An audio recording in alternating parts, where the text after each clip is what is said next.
So let's start with the FA Cup. You are facing United this weekend. Such a significant match. Yeah. How are you preparing for that? Because they are coming like a very good spell. Yeah, no, we are really excited to play first of all in that competition because we are the holders. We are playing a home game. We know we are facing a really good team. They are in a really good form. A lot of wins in the games for them recently.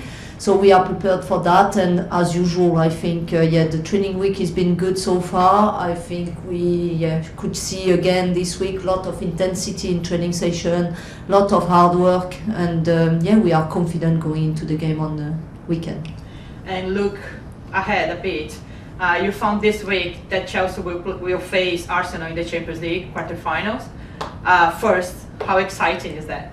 Yeah, really exciting. Again, like going back to play the Champions League, first of all, it's always exciting. We know this is the biggest competition for a club, so we are really excited to play in that competition. And knowing we'll face Arsenal again, I think we'll be really motivated to play that game as well. And does that impact any of your preparation for the games that come before? I think for us, we are trying to focus on game by game. I think that's really important. I think we had some, in the recent weeks, some tough games. The results we got were not the ones we were expected, but it happens in football, and even for a team like Chelsea. I think right now we are in a better place. I think, we are looking at the future with confidence. And I think, what is difficult right now, it's like we have the international break coming, and from my previous experiences, I know like everything can happen. So the most important for us is to try to keep everyone available and fit to be ready to perform in the next games after the international break. Okay, thank you. You're welcome. Thank you, Diana. Chloe, thank you. Yes, hi Sonia. Hi Chloe. In terms of team news, can you give us the latest on Millie Bright? Yeah, so Millie, as you know, got knocked, hard knock in her ankle in the Tottenham game. She didn't recover enough to be involved in this game, so we are assessing her every week and making sure she gets back as quick as possible. But for sure it will be after the international break. Difficult for me now to put a time frame on her, but we'll see. We'll still have the international break to keep continuing assessing her. Except Millie, I think we have everyone available as the same squad as the Liverpool game. We'll have probably Kadeisha Buchanan back in the squad as well for the weekend, which is a great news. Yeah, I was just going to say actually she played some minutes for the academy this week. Yeah. How sort of close would you say is she to appearing on the pitch? Yeah, I think she's been training fully with us since many weeks now. I think it was the first opportunity for her yesterday to get some minutes with the under 18. I think it was great mentally for her to be involved in that game. I think she's right now in a good place, confident. I think she's exciting to probably be in the squad for the weekend game, and she's been injured for quite a long time. So again, I think it's one of those where the player is really excited, confident to be back with the squad, but she will have certainly a certain amount of time before she gets back to her best level. So depending on how many minutes she can get with us, we'll have already a plan during international break for her to keep getting training sessions with the boys at the academy and also some individual training sessions. And the plan is for her to keep evolving to make sure she's in the best place possible for the upcoming games.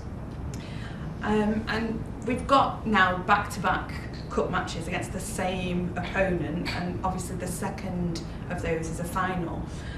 Does that change anything about the preparation in terms of, do you have the second game in mind when you preparing for the first one against Man United? No, I think I just said for us now it's more important to focus game by game. I think especially even more we have this game and after a long international break, so I think everything again can happen in that period. So for us it's very much like focusing on the game on Sunday, and we'll see where we are at. I think the game after the international break, as you just mentioned, is a final, and I think the approach is maybe a little bit different. Mm-hmm.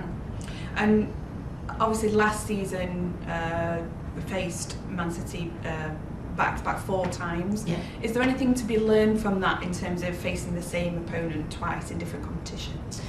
Yeah, I think from my experience, I would say maybe sometimes when you face the same opponent multiple times in the short term, you start to overthink, and sometimes you think too much about the opposition, and you need to keep the balance, focusing also on your team. So that's the main learning from me, making sure going into these games I focus on my team and make sure, I put my players in the best place for them to perform at their best level. And last one from me, obviously we saw in last year's FA Cup final there was a sea of blue Chelsea fans in the end at Wembley. What role can the fans play at Kingsmeadow this weekend in helping the team make sure we progress through to the next round? Yeah, they can play a massive role. I know how much the staff and the players, we love to hear them when we are playing. I think they can be a real difference, especially with us playing the home game. So yeah, it's good. We are hoping to see a lot of them being loud and helping us. I think they just bring the energy for the players and the extra motivation. Sometimes, we probably will have some tough moments in the game because Man Utd is a great team, and I think when you have that moments, you need to hear them to make sure they bring the confidence also for the players. So we are really excited to have them at home on Sunday. Thank you. Thank you, Chloe. Thank you. We'll jump across to Zoom now, please. Who would like to go first, Jessie or Helen? Jessie, can we come to you? Hi, Jessie. Sorry, I've got to run on, so I'll go first, please. Hey, Sonia. Hi, Jessie. There have been some reports that the FA are looking at changing the format of this competition for next year and potentially seeding 4 teams within it, which would probably mean that a game like this wouldn't happen if that had happened this year. I just wondered, obviously, this is your second season managing in the FA Cup, kind of what you made of the competition as it is and what you think about those proposed changes. Yeah, I think if people are thinking about these changes, there is maybe a reason why. I'm not involved in all the conversations and I don't know all the outcome. But for me, what is really nice in this competition is like you can face every team in every stage of the competition, and I think that's bring this competition really special. So I would say my favorite thing or the main thing in this competition is being able to face everyone from the first round to the last stage of the competition. So maybe I would be more a fan of having a competition who don't protect anyone. Amazing, thank you. You're welcome. Short and sweet, thanks Jessie, and we'll finish with Helen. Yes, Sonia, Hi, Ellen. nice to see you. Nice to see you, Ellen. So Lydia needs to cover her ears because I'm going to use the R word, rugby. Sorry Lydia. She's literally covered her ears. One question, Helen, and then I'm going to say, let's bring it back to football, please. Well, it is about football, but basically All right. I've been talking to a lot of head coaches, and the main thing for all of them in rugby is that they can't put it together for the whole 80 minutes. And I think there's a lot of the same things going on in football, where it's very hard for a team to play with their foot down on the gas, if you like, for a whole 90 minutes. And I wonder if you could say a little bit about that, because it feels to me like there are times where there are little chinks where people can get behind other teams which would normally be unbeatable. I would say, we always try to aim to be always front-footed, and when we come into a game to be playing with intensity from the first minute until the end of the game.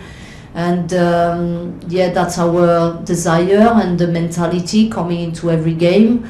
But sometimes, as much as you want to do that, there are some things in the game who don't allow you to do that. So sometimes can be the opponent. Sometimes I think it's your players not being always at their best. And mentally, physically, sometimes it happens. So I don't know if I'm answering your question, but I think the players are humans, and I think sometimes, as much as they want to be at their best level, it happens for sometimes not to be 100%. I don't know if I'm really answering the question or. I think you are. Yeah. Okay. It's performance-related questions. I think that's interesting because coming up against someone like Man United, a lot of their tactics are to do with breaking up the game, so there isn't like a flow to it. You know what I mean? Yeah. Yeah. The keeper will keep it down on Yeah. the ground for a very long time, and you're like, I think the game should have moved on by now. Yeah. You know, which comes down to what we talked about before about rule changes. Yeah. And when you watch the Winter Olympics and the way they do it in ice hockey, Yeah. like they just carry on. They don't stop. They just carry on. Yeah. I just wonder whether these kind of things do kind of prompt you into thinking they should now really be a thought about changing the rules. Yeah, I think I already said, I think from the first year I joined the WSL about teams sometimes trying to break down the rhythm in the game, especially with the goalkeeper who goes down. I think we have an easy fix with that. I think even if it doesn't bring the solution on breaking down the game, I think if the goalkeeper goes into the ground, you have to tell every player to stay on pitch and not to allow them to come and talk to the coach, because most of the time when teams does that, it's because they want to make some tactical changes. And I already mentioned before, I don't think that's part of the rules in football right now, so we shouldn't be allowed to do that. But we should try to maybe implement a new rule. And an easy one is if one of the players are coming and talking to the staff and to the coach, I think she just gets a yellow card. I think it could be simple, because as you just mentioned, it's not really nice to get these breakdowns, especially when you are a team who tries always to play with intensity and try always to play as much as possible during the 90 minutes, because I think we also need to understand the fans are coming to watch us on the pitch and they want to have a lot of rhythm, a lot of playing time, and it's part of the entertainment we need to give them as well. Brilliant. And the last one for me, Lydia may or may not want to cover this, but it's about boxing. So, Come on. So basically, so you're playing Man Utd again and again, you're playing Arsenal again and again, and everyone feels like a different round. So in boxing, each round is completely different, it's marked differently.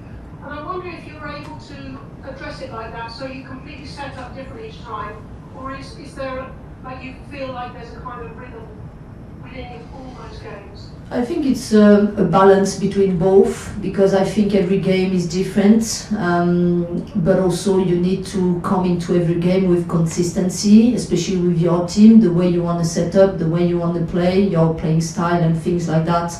So I think for me, if I focus on my team, I would say we have to come into these games with consistency, the way we want to play, our basics in game model and things like that, but also every game brings something different. So you have also to be prepared to face every challenge in every game.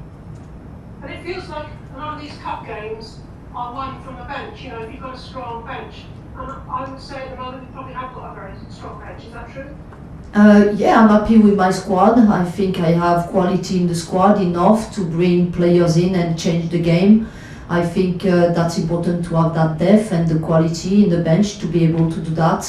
I think, as I already mentioned, as a coach, I think sometimes when you want to change some tactics in the game, being able to bring different profiles with different strengths into the game, I think it helps a lot, because the game is going, and when you need different things, it's nice to just have a look back and being able to bring different profiles into the game, depending if you need more speed, if you need more players being smart on the ball, if you need more technicality. So having different profiles available, I think it helps a lot for sure.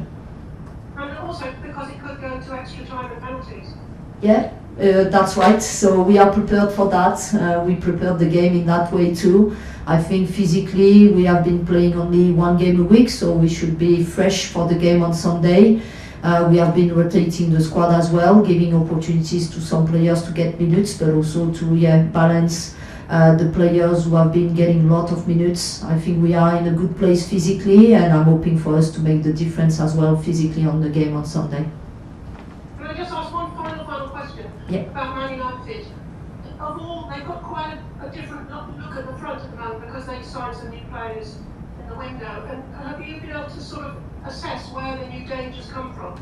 Yeah, I think I have a good understanding on what their squad look like, the strengths they have. I think, as you just mentioned, since January and last summer, they signed some really good players, especially up front. And I think, they have now more depth in the squad in that aspect, but also different qualities. I think they are more unpredictable, bringing these new signings, and makes things a little bit a little bit more predictable for us. But in the same time, I think yeah, it's important for us to focus on our qualities and the talent we have in the squad. We have been watching them for many games now. We know what are their qualities, but also what maybe we can exploit from them. They are a strong team, and we will have to be at our best, but we are also confident we have some strengths who can help them as well.